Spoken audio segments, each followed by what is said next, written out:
What's up, guys? J.R. Raymond here, coming from the paddock again after day 2. Bowled on the C Squad fresh once again. Boy, grind is the word of the day. Grind was what we did all day long. I had one open in 5 games for plus 67 to get me to plus 69 and inside the cut. That white dot was my savior for the day. I needed every spare I could make, and boy, I used my spare ball an awful lot. But anyway, I went with my game plan. I stayed further right with higher surfaces, or I'm sorry, well, technically higher surfaces, but lower grit numbers to get the ball to slow down a little bit and do what I wanted to do, control the pocket further right. And it worked out pretty well.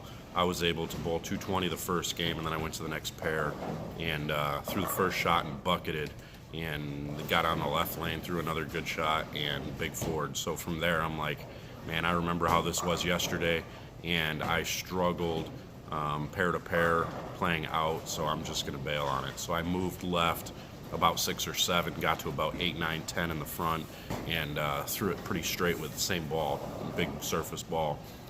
Never got it right of about 8 or 9, and or 7 or 8 or so, and was able to throw a late 4-bagger for 2-teen. And then went to the next pair, caught a tough pair, bowled clean 197. Just struggled to get the ball to the 1-3, but luckily made a bunch of good spares. And then caught a good pair game 4, bowled 230, and it got me to about 60 over, and then caught another rough pair the last game for 2-0 clean. Caught a double in the middle there, but overall pretty happy with the block, considering fresh is super hard and they're only going to get harder today.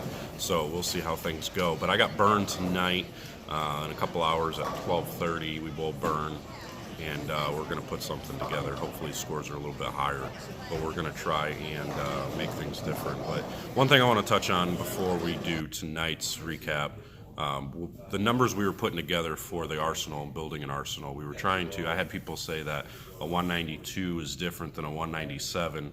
The 197 outhooks the 192 and so on, so the math doesn't add up for them. But this isn't a science. I don't want people to think and take this to heart that it's a science, that it's supposed to work that way.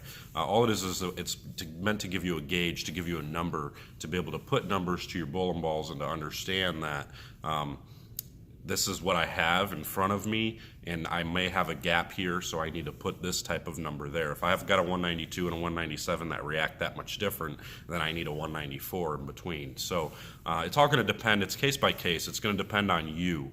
It depends on where you're bowling, what you're bowling on, the hand position you use. Maybe your hand position matches up better with the 197 than it does with the 192, and that's what makes that ball hook more than the 192. So it's really dependent on all kinds of different variables, but these numbers are there to at least give you an idea the value of the core in the cover combination. Yes, the core cover the lower the number, the core cover combination technically is supposed to be stronger. So it depends on you. It depends on where you're bowling, how you throw the ball. All those things come into play. But these numbers can be there to help you fill gaps. Don't take it as a science. It doesn't have to be exactly perfect. It's just there to help you to decide what you may need and where you may need to fit a bowling ball in your bag. So anyway, I just wanted to touch on that a little bit, just to kind of give a little bit more info on that so people can not be so confused by the whole thing. But I'm going to give you a recap tonight after the second block. We'll see how it goes. Hopefully it's not an angry video, and hopefully I'm able to come in and tell you who I'm bowling the first round of match play and what the cut number was and all that stuff, So until then, make sure you guys subscribe to the page. Go over to Turbo 2-in-1 Grips page and subscribe over there as well, and we'll get you a recap, and we'll talk about a few more things probably tomorrow. So stay tuned, and we'll talk to you guys later. Thanks.